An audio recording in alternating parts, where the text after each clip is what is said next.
E se o Império Romano nunca tivesse caído? Imagine um mundo onde as águias romanas ainda tremulam sobre cidades que se estendem da Britânia ao Egito, da Ibéria à Mesopotâmia, um império que não desmoronou no século V, mas que evoluiu, se adaptou e permaneceu como a espinha dorsal da civilização ocidental até os dias de hoje. Parece impossível, talvez. Mas e se não fosse? Hoje vamos explorar essa possibilidade fascinante, um exercício de imaginação histórica que nos faz questionar tudo o que sabemos sobre nosso próprio mundo. Se você gosta desse tipo de reflexão, deixe seu like e se inscreva no canal para continuar explorando possibilidades que mudaram, ou poderiam ter mudado, o rumo da humanidade. Para entender o que poderia ter sido diferente, precisamos primeiro olhar para o que realmente aconteceu. O Império Romano, em seu auge, durante o século II da Era Cristã, era a superpotência incontestável do mundo conhecido. Suas fronteiras se estendiam por mais de 5 milhões de quilômetros quadrados, governando entre 50 e 90 milhões de pessoas. Roma não era apenas um império militar, era uma máquina administrativa sofisticada, uma rede de estradas que conectava continentes, um sistema legal que influenciaria o direito moderno e um caldeirão cultural que fundia tradições gregas, latinas, egípcias e de dezenas de outros povos. Mas a grandeza de Roma começou a rachar. As pressões eram imensas e vinham de todos os lados. Invasões bárbaras constantes nas fronteiras do norte e do leste. Crises econômicas provocadas por inflação descontrolada e pelo custo crescente de manter um exército massivo. Instabilidade política com imperadores sendo assassinados ou depostos em sucessão rápida. E uma divisão interna que culminou na separação entre o Império Romano do Ocidente e do Oriente em 395. Finalmente, em 476, o último imperador romano do Ocidente, Rômulo Augusto, foi deposto pelo líder germânico Odoacro. O Ocidente mergulhou no que muitos chamam de Idade das Trevas, um período de fragmentação, declínio urbano e perda de conhecimento. O Oriente sobreviveu como Império Bizantino por mais 1000 anos, mas era uma sombra do que Roma havia sido.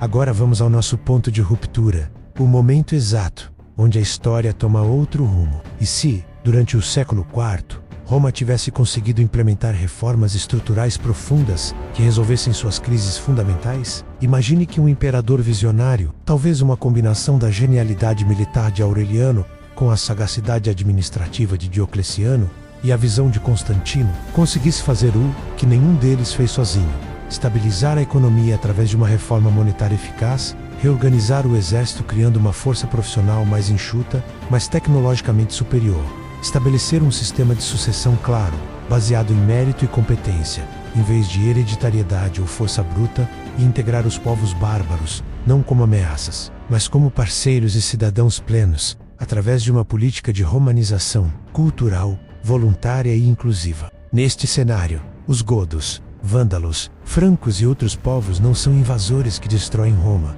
mas populações que gradualmente se tornam romanas, assim como os gauleses e ibéricos fizeram séculos antes. As fronteiras não entram em colapso porque o império encontra um equilíbrio entre expansão e consolidação, reconhecendo seus limites naturais e defendendo-os com eficiência. A divisão entre Ocidente e Oriente nunca se torna permanente, porque as reformas criam uma estrutura federal flexível, onde diferentes regiões mantêm autonomia cultural e administrativa, mas permanecem unidas por instituições comuns, pela lei romana, pelo latim como língua franca, e por uma identidade imperial compartilhada. Nos primeiros séculos após esse ponto de ruptura, as consequências imediatas seriam transformadoras. A continuidade do império significaria que a infraestrutura romana, aquelas estradas magníficas, aquedutos, sistemas de esgoto, portos e cidades planejadas, não apenas sobreviveria, mas seria constantemente melhorada e expandida. A rede de estradas romanas, que na realidade histórica se deteriorou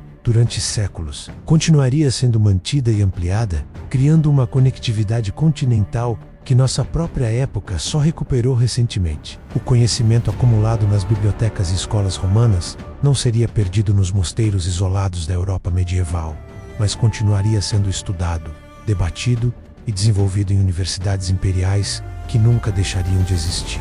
A ciência seguiria uma trajetória completamente diferente. Na história real, grande parte do conhecimento greco-romano foi perdido no Ocidente durante a Idade Média, preservado apenas por estudiosos árabes e bizantinos, para ser redescoberto na Europa apenas durante o Renascimento. Em nosso cenário alternativo, não haveria essa lacuna de 1000 anos. Os trabalhos de Arquimedes, Ptolomeu, Galeno e Herófilo continuariam sendo estudados sem interrupção. A matemática, astronomia, medicina e engenharia romanas teriam uma evolução contínua. É possível que, sem a ruptura medieval, a revolução científica que em nossa realidade aconteceu nos séculos XVI e XVII poderia ter ocorrido muito antes. Talvez já no século X ou XI, pensadores romanos estivessem formulando teorias sobre gravidade, desenvolvendo métodos experimentais sistemáticos e construindo os primeiros protótipos de máquinas a vapor. A organização política do mundo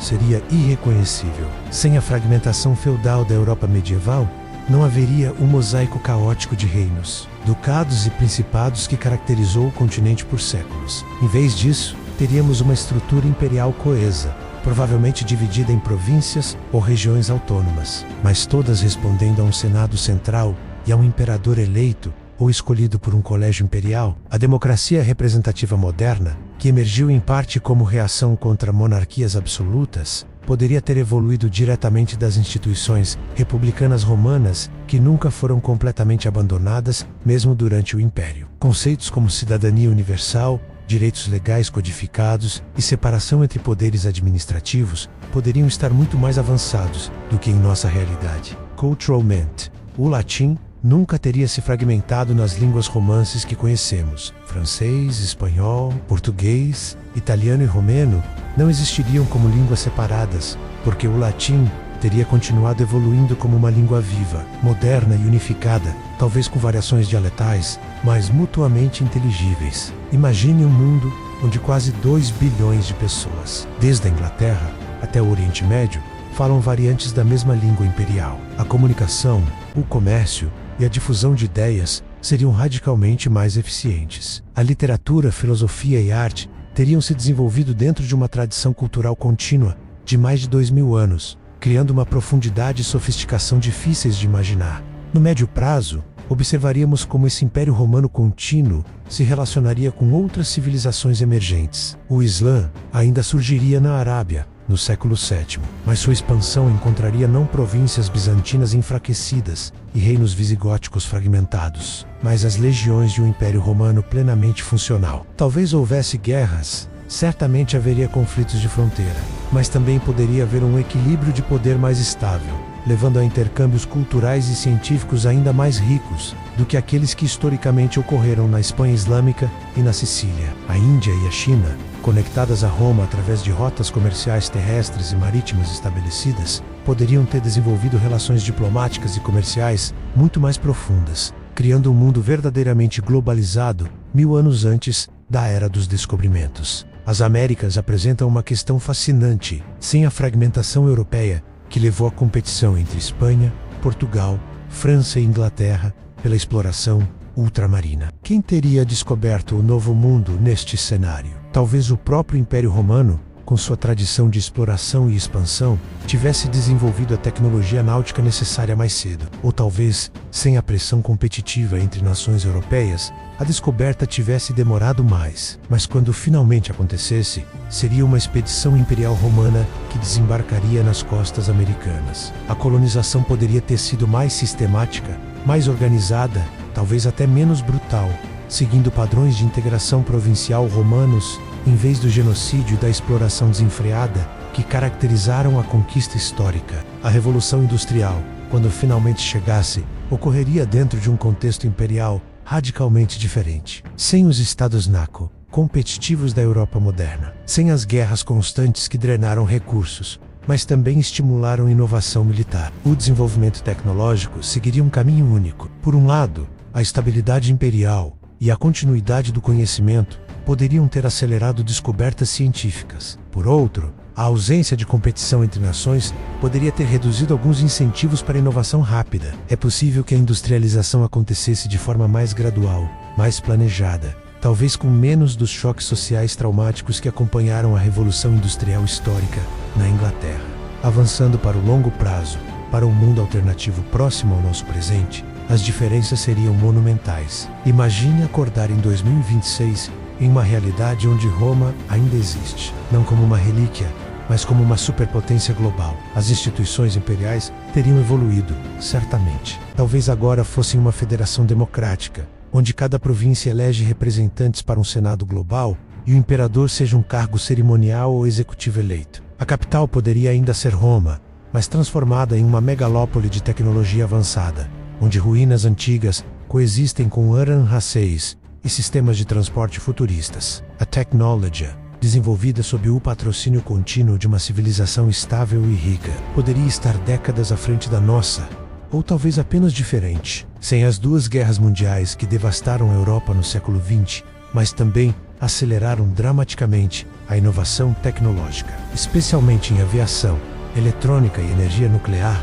Nosso mundo alternativo poderia ter seguido caminhos tecnológicos distintos. Talvez tivessem desenvolvido energia solar em larga escala muito antes, aproveitando o conhecimento mediterrâneo antigo sobre clima e luz. Talvez a exploração espacial tivesse começado mais cedo, com a primeira missão romana à Lua, não na década de 1960, mas talvez já nos anos 1940, o 1950, sem a interrupção causada pelos conflitos globais. A identidade cultural seria profundamente romana. Os valores de cidadania, dever cívico, respeito pela lei e pela ordem pública, que eram centrais para a mentalidade romana, teriam moldado gerações. Mas também haveria uma diversidade incrível, porque Roma sempre foi sincrética, absorvendo deuses, práticas e ideias de todos os povos que incorporava. Um cidadão romano moderno, na Britânia, poderia ter tradições celtas preservadas, enquanto um na Síria manteria heranças greco-aromacas. Mas todos se identificariam como romanos, unidos por instituições, língua e história comuns. As questões que enfrentaríamos hoje seriam diferentes, mas não necessariamente mais simples. Teria um império global milenar evitado os nacionalismos violentos que dilaceraram o século XX? Ou teria criado novas formas de opressão, com províncias periféricas lutando por autonomia contra um centro imperial distante? A escravidão, que Roma praticou extensamente, teria sido abolida ou teria evoluído para formas de servidão mais sutis. O cristianismo ainda teria se tornado dominante, ou a religião romana tradicional, absorvendo elementos de cultos orientais, teria criado uma síntese religiosa única. E o que teria acontecido com o judaísmo, o islã, o budismo e outras tradições em um mundo dominado por uma Roma eterna? Essas perguntas não têm respostas fáceis. O exercício de imaginar uma Roma que nunca caiu não é sobre criar uma utopia ou uma distopia, mas sobre reconhecer que a história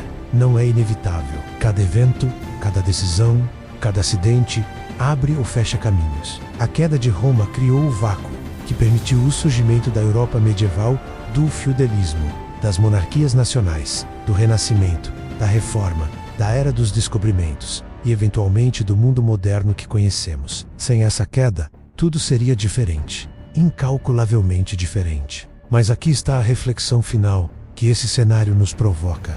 Será que a humanidade estaria objetivamente melhor ou pior? Teríamos evitado séculos de guerras, fragmentação e perda de conhecimento? Ou teríamos sufocado sob o peso de uma instituição imperial que poderia se tornar cada vez mais rígida, conservadora e opressiva? A competição entre estados europeus, por mais sangrenta que tenha sido, também gerou inovação, exploração e eventualmente ideias revolucionárias sobre liberdade, direitos humanos e democracia. Um império romano estável teria produzido essas mesmas ideias, ou teria se calcificado em uma ordem hierárquica imutável? Você acha que a humanidade estaria mais avançada em um mundo onde Roma nunca caiu, ou apenas vivendo uma versão diferente das mesmas lutas, ambições e esperanças que sempre nos definiram? Deixe sua opinião nos comentários. Gostaria muito de saber o que você pensa sobre esse mundo alternativo que exploramos juntos hoje.